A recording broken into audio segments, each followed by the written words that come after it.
किस्से गलियारों के पेश करते हैं गुरुदेव सिंह रूपाणा की लिखी कहानी छाया। बच्चे की रोने की आवाज़ सुनकर मदन चौंक गया। आंख की झाड़ियों के पीछे एक 6-7 महीने का बच्चा औंधे मुंह पड़ा रो रहा था। वो अपना सर धरती पर डाल देता था और कभी ऊपर उठा लेता था। कभी उसके रोने की आवाज़ धीमी और कभी तेज सुनाई पड़ती थी। मदन ने गाड़ी रोक दी, बच्चे को उठाया और अपनी पगड़ी के पल्ले से उसका मुंह पोंछा। वो लड़की थी। बच्ची उसकी ओर देखने लगी। पास ही एक सफ़ेद बुर्का इस तरह पड़ा हुआ था जैसे आंधी में उड़कर गया हो। कोई माँ छोड़कर भाग गई बेचारी को। उसने सोचा, कैसी निगोड़ी हवा चल रही है, माताओं से अपने बच्चे भी नहीं संभाले गए।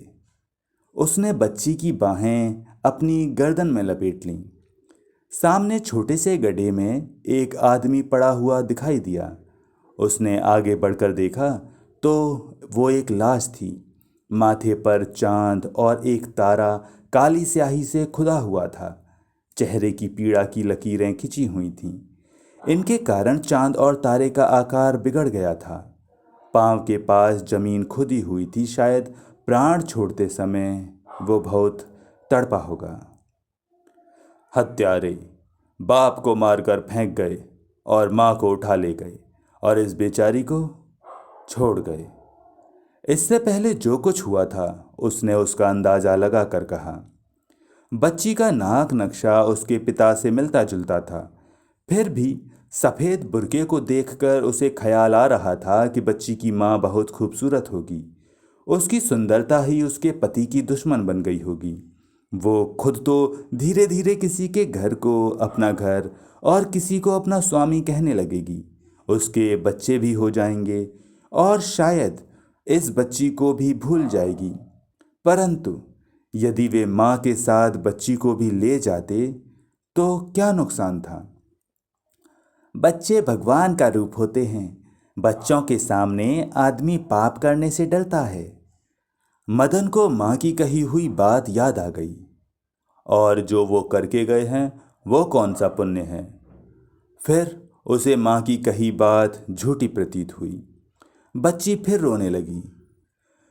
दुर्गा भी कहा करती है, परमात्मा मुझे एक लड़की जरूर दे दे जिसको मैं अपना दुख सुख कह सकूं। लो, परमात्मा ने उसके लिए लड़की भेज दी है। ये न हिंदू है न मुसलमान। बिल्लू के साथ खेला करेगी। दोनों बहन और भाई। मदन की बीवी को 3 बच्चे हुए थे, तीनों ऑपरेशन से। 2 मर गए थे, बिल्लू बच गया था। बिल्लू के जन्म के बाद डॉक्टर ने कह दिया था कि दुर्गी को फिर गर्भवती हो गई तो वो नहीं बचेगी और उसके मन में बेटी की साथ अधूरी रह गई। क्या तू दुर्गी को माँ बना लेगी? मदन ने बच्ची को पुचकारते हुए कहा। फिर उसे कुएं की ओर लेकर चल पड़ा। पानी पिलाकर उसने अपनी पोटली में से गुड़ का टुकड़ा निकाला और बच्ची के मुंह में डाल दिया। उसे गाड़ी में लिटाकर गाड़ी हाँकने लगा। लगभग 2 फरलांग चला होगा कि उसे 2 और लाशें दिखाई पड़ीं। फिर कुछ और लाशें। उसने नज़र उठाई तो सड़क लाशों से पटी पड़ी थी। उसको माँ की कही बात याद आ गई। मदन, गाड़ी चलाना तेरे बस का काम नहीं है। भेड़ की तरह निगाहें नीची ही रखते हो। नीची नज़र से आधी दुनिया दिखाई पड़ती है। और आज उसे पहली बार अपनी नीचे आंखें देखने की आदत पर गुस्सा आया। यदि वो पहले ही सामने देख लेता तो वापस चला जाता, परंतु जाता कहाँ?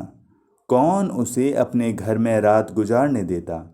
हंसराज ने तो ये कहकर उसे अपनी दुकान से उठा दिया था कि काफिला निकल गया है, अब डरने की कोई बात नहीं। लोग डरे हुए थे। घरों के दरवाजे बंद थे। सारे बाजार में उसे एक भी व्यक्ति दिखाई नहीं पड़ता था। आज तो चुंगी में रामलाल भी नहीं था। चुंगी बंद थी।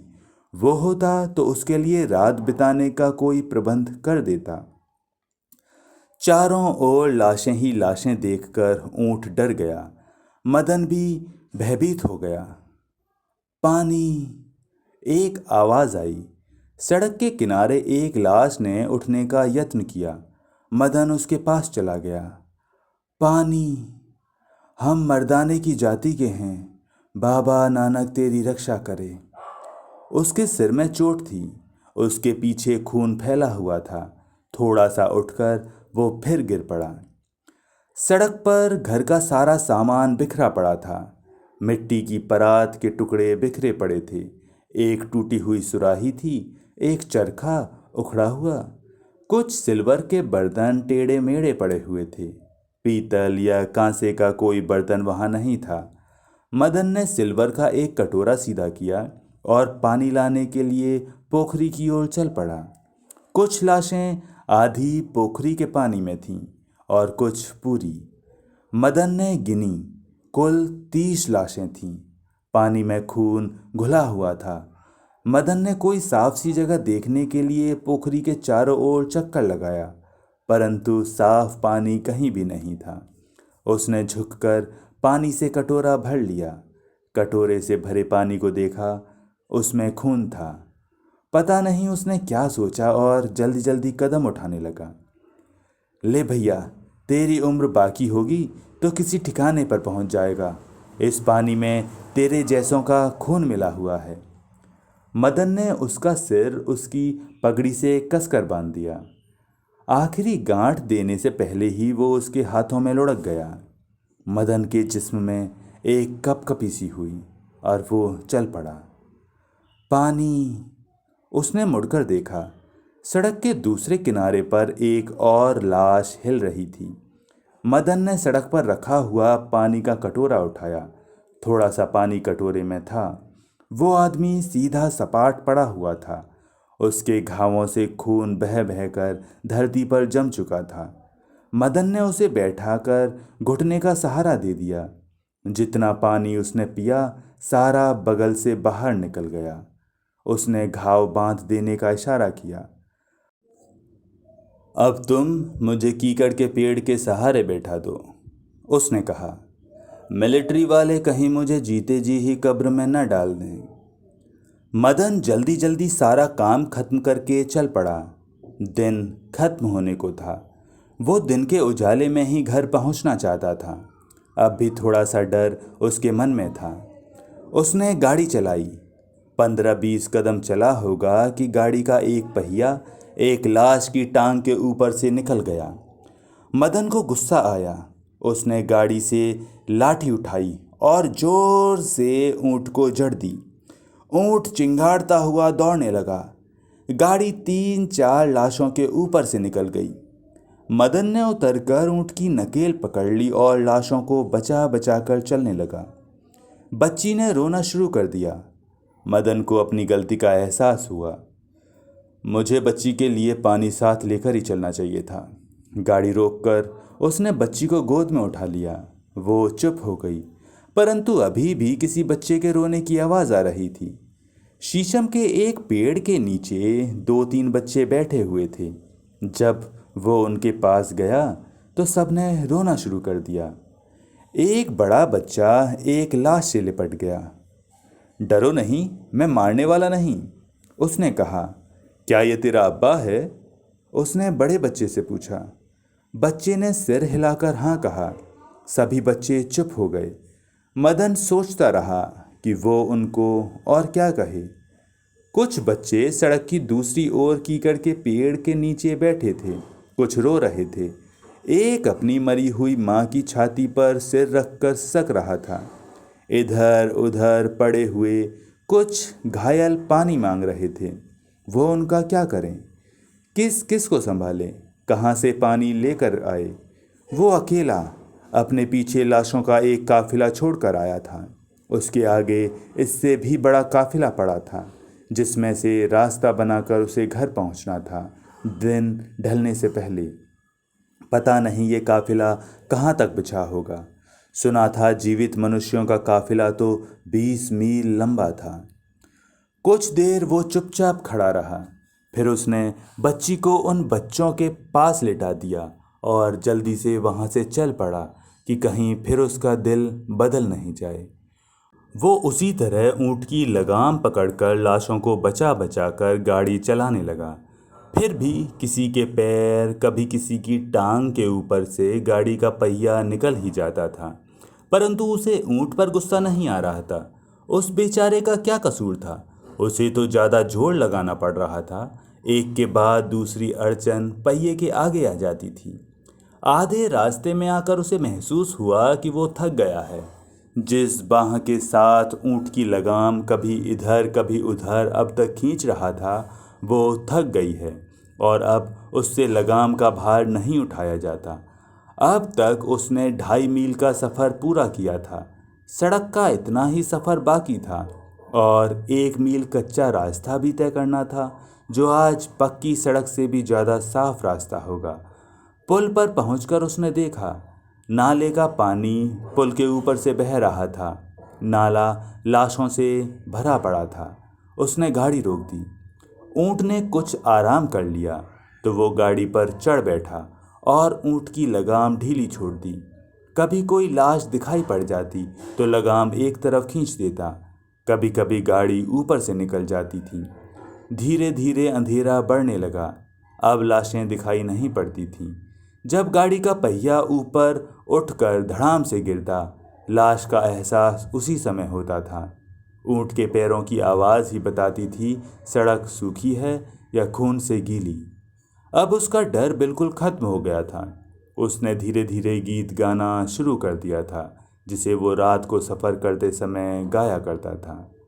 नितु माणी कीति साहिबा, नितु यार दित्ता मरवानी। परंतु आप तो उसे न किसी मिर्जे को तलवारें लगती दिखाई दी थीं और न खून के परनाले बहते दिखाई दिए। उसको अपना गीत रसहीन लगा और उसने गाना बंद कर दिया। पक्की सड़क का सफ़र खत्म हुआ और कच्चे रास्ते पर आकर ऊँट अपने आप ही रुक गया। कुछ पल रुका ही रहा, फिर वो अपने आप ही चल दिया। वो अपने घर के दरवाजे के सामने पहुंचा तो कितने ही अड़ोसी पड़ोसी बोल पड़े, आ गया आ गया। उसके घर में से रोने की आवाज़ें और तेज होने लगीं। वो पास गया तो एकत्रित पुरुष चुप हो गए। उसने गाड़ी से ऊँट खोलकर आंगन में एक खूंटे से बांध दिया। एक तरफ बहुत सी औरतें कुछ बोल बोल कर रो रही थीं। उनमें से मदन की माँ उठी और उसके गले से लिपटकर दहाड़ मार रोने लगी। अरे बेटा, हम लुट गए। क्या बात है माँ? उसने माँ की बाहें गले से हटाते हुए पूछा। बिल्लू छत से गिरकर गुजर गया। वो चुपचाप बैठ गया। कुछ देर तक सब चुप रहे। फिर किसी ने कहा, उठो मदनलाल, दाह संस्कार कराएं। हम तुम्हारा ही इंतज़ार कर रहे थे। थोड़ी देर ठहरो, ये काम भी कर लेते हैं, मदन ने कहा। थोड़ा सा सुस्ता लूँ, बहुत थका हूँ, भूख बहुत लगी है। माँ ने उसे कंधों से पकड़ लिया। हत्यारे, तू इसे काम कहता है? तुझे भूख लगी है? अरे कोई लालटेन लाओ रे। वो दोनों हाथों से छाती पीटने लगी। एक आदमी लालटेन ले आया। अरे गांव वालों, हम लुट गए। मैं छोटे को रो रही थी, बड़े को भी पता नहीं क्या हो गया है। किसी की छाया पड़ गई है। देखो कैसे दीदे फाड़ फाड़ कर देख रहा है। सब औरतें उठकर चारों तरफ हो गई। किसी बेगाने की छाया लगती है, कोई ओझा को बुला कर लाओ। बिल्लू की लाश अकेली पड़ी थी, कपड़े से ढकी हुई। मदन इसकी ओर देख रहा था, देखता ही जा रहा था। उसको ऐसे लग रहा था जैसे एक लाश अन्य लाशों से 1 मील के फासले पर पड़ी हुई हो। बस।